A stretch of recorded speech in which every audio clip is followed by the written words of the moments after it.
So, ito na yung cream, guys. So, mamaya, ito na yung pasta. Mamaya, another pa tayo for lasagna, yung toppings niya. And then, yung milk. Then, ito. So, ito timplahan na natin.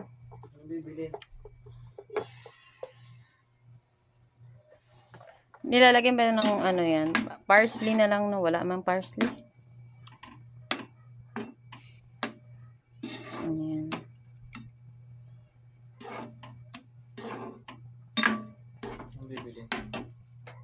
Dadali. Ano? 2 tinapay, yung sliced bread. Tapos, 2 kilong cat food. Diyan ka lang bumili ng cat food para mura.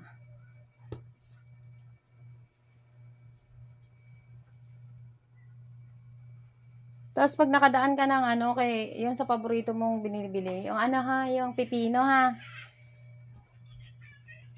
Maski yung 1/4, mga 2-3. Kasi gawa ako ng sushi. Sushi, sana makaya ko, no?